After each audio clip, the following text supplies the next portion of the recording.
ಪ್ರಮುಖವಾಗಿ ಮೊದಲ story SIT ಕಡೆ ಗಮನ ಹರಿಸೋಣ. ಧರ್ಮಸ್ಥಳ ಕೇಸ್ ವಿಚಾರವಾಗಿ ತೀವ್ರಗತಿಯಲ್ಲಿ ತನಿಖೆ ಸಾಗ್ತಾ ಇದೆ.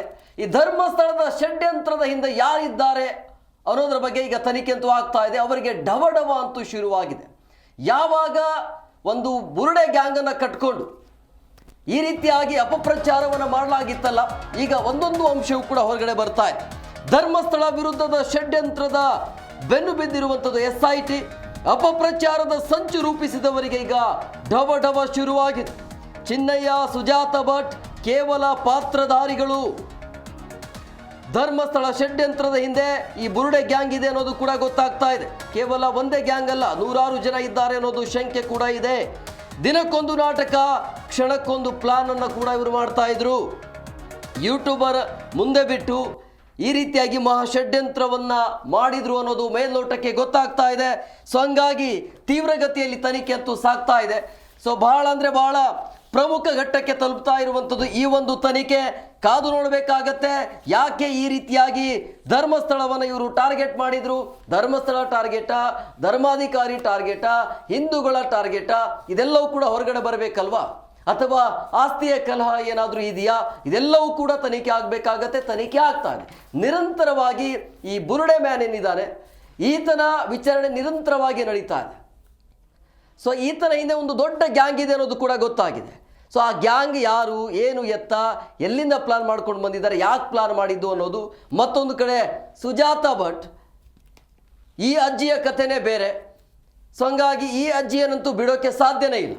ಯಾವ ರೀತಿಯಾಗಿ ಪ್ಲಾನ್ ಮಾಡಿದ್ರು ಅನ್ನೋದ್ರ ಬಗ್ಗೆ ಇನ್ನು ಷಡ್ಯಂತ್ರದ ಬಣ್ಣವನ್ನ ಬಯಲು ಮಾಡೋದಕ್ಕೆ SIT ಕೆಡ್ಡವನ್ನ ತೋಡಿದೆ. SIT ಅಧಿಕಾರಿಗಳಿಂದ ಸುಜಾತ ಭಟ್ನ ವಿಚಾರಣೆ ನಡೀತಾ ಇದೆ. 3ನೇ ದಿನದ ವಿಚಾರಣೆಯಲ್ಲಿ ಸುಜಾತ ಭಟ್ ಹಾಗಾದ್ರೆ ಕಕ್ಕಾಬಿಕ್ಕಿ ಆದ್ರ ಅನ್ನುವಂತಹ ಪ್ರಶ್ನೆ ಕೂಡ ಮೂಡಿದೆ. ನೋಡಿ, ಹೇಳಿದ್ದೆಲ್ಲ ಸುಳ್ಳು ಅಂತ ಸುಜಾತ ಭಟ್ ಒಪ್ಪಿದ್ರ ಅನ್ನುವಂತಹ ಪ್ರಶ್ನೆ ಇದೀಗ.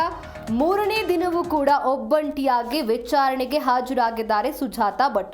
ಸುಜಾತ ಭಟ್ನ 3ನೇ ದಿನದ ವಿಚಾರಣೆಯನ್ನ SIT ಅಧಿಕಾರಿಗಳು ನಡೆಸ್ತಾ ಇದ್ದಾರೆ. ಈಕೆ ಅಂತೂ ದಿನಕ್ಕೊಂದೊಂದು ಹೇಳಿಕೆಯನ್ನ ಕೊಟ್ರು.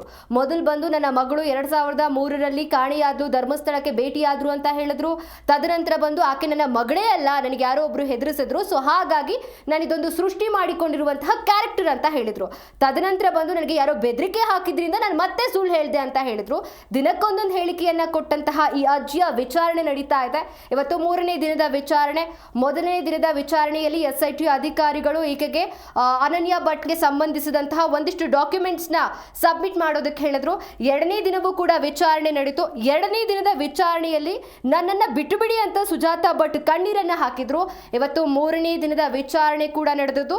3ನೇ ದಿನವೂ ಕೂಡ ಒಬ್ಬಂಟಿಯಾಗಿ ವಿಚಾರಣೆಗೆ ಬಂದಿದ್ದಾರೆ ಸುಜಾತ ಭಟ್. ಹೆಂಗ್ ಬಿಡಕ್ಕಾಗತ್ತೆ? ಎಲ್ಲ ನಾಟಕ ಮಾಡ್ಕೊಂಡು ಈಗ ಏನೋ ಒಂದು ಕತೆ ಕಟ್ಟಿದ್ರೆ ಅದು ಸಾಧ್ಯನೇ ಆಗೋದಿಲ್ಲ.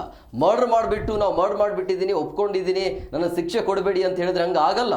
ನೀವು ಹೆಂಗೆ ಕತೆ ಕಟ್ಟಿದ್ರಿ, ಇದ್ರ ಹಿಂದೆ ಯಾರಿದ್ದಾರೆ ಅನ್ನೋದು ಗೊತ್ತಾಗಬೇಕೀಗ.